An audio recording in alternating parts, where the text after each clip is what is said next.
Hello, welcome back to my Casio Fuel Sub. I'm Ben, and in today's video we are going to be unboxing and taking a look at another G-Shock.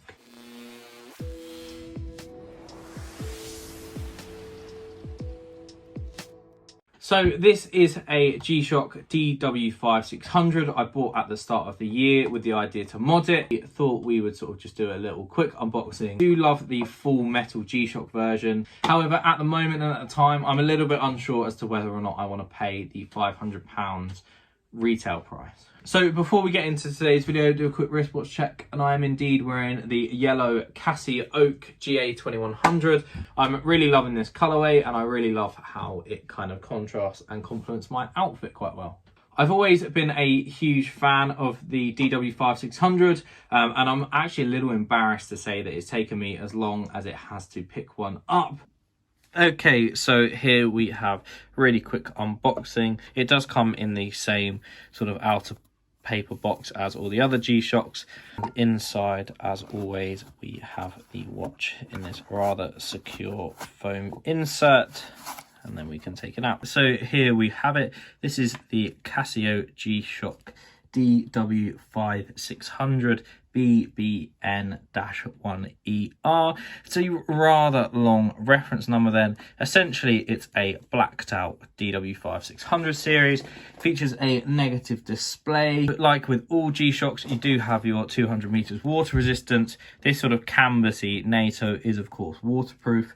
I really do love the negative display, even if it is a bit challenging at times to read. Do, of course, have G-Shock's 2-year warranty with this watch as well. So if anything does happen that's covered under the warranty, you are certainly covered. So the functionality of this G-Shock is as it is with many others, with having your time, an alarm, countdown timer, and your stopwatch. There's just a button at the top as a start stop. You do have a light as well, which is pretty hard to see. It's not a fantastic light. It does work much better sort of when it is dark out. So throwing it on wrist, we can see that it fits my 7-inch wrist really nicely. You may sort of struggle, especially with this NATO strap conversion, if your wrist is sort of 6.5-inch or below. But for me, it feels absolutely perfect and very lovely. G-Shock was introduced into the Casio line in April 1983. We can see that it is featured inside A Man and His Watch, which is a fantastic publication. And a quote from Kiku, the creator of the G-Shock, which I think really sums it up.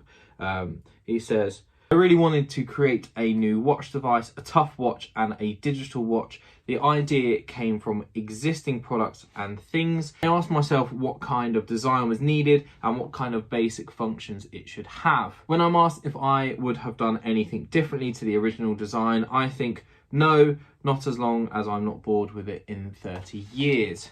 I think we can all agree that no one is getting bored of the classic G-Shock anytime soon. Neither is G-Shock." As we sort of mentioned earlier, I did buy this version sort of to mod. I was kind of drawn to this version because of the negative display. Looking back, I feel like I probably should have gone for just the standard version, as this can be a bit of a nightmare to read. So I really do love how this watch fits and feels. A few positives and negatives of the watch. Firstly, the price of these for such an iconic watch is pretty hard to beat overall. They range from about £50 to £100. I went for this setup on it with this kind of weird sort of NATO-y thing, purely because it was a little bit cheaper than just the standard one with the rubber strap. The plan was always to mod it, so to me it didn't really matter. I was more than happy to have this little weird NATO thing and save myself £20.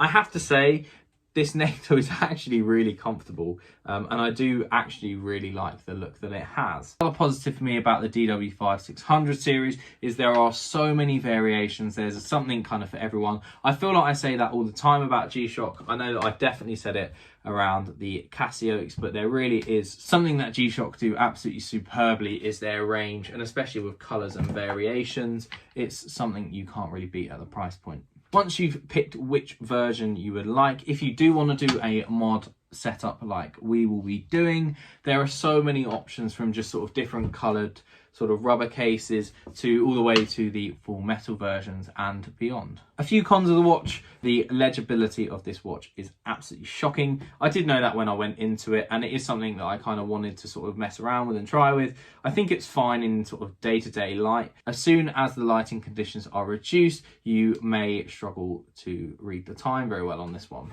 Mention how much I do really like this kind of weird NATO-y kind of setup. However, for me, the loops and the buckles would look so much better if they were blacked out. It really would lend to the stealthy nature. I feel like they just sort of stick out a little bit and just sort of look a little bit weird. Having these sort of stainless steel hoops on the NATO, it just has a really sort of cheap feeling as well to it, which is a little bit of a shame. But then it was significantly less than the rubber strap version. Another thing, this is kind of a positive and a negative. I do like the starkness overall, but the lack of markings means that you lose part of that iconic look of the watch, which can be a bit of a shame. And I think, to be honest, for me, I think it is a bit of a deal breaker. I do sort of wish that I had just bought the standard DW5600. There we have it. That is the review and demo of the Casio G-Shock DW5600. I hope you thoroughly enjoyed the review. If you did, please like, comment and subscribe, and we will be back with more content. We will be back tomorrow for part 2 almost of this video, so stay tuned for then. Ciao.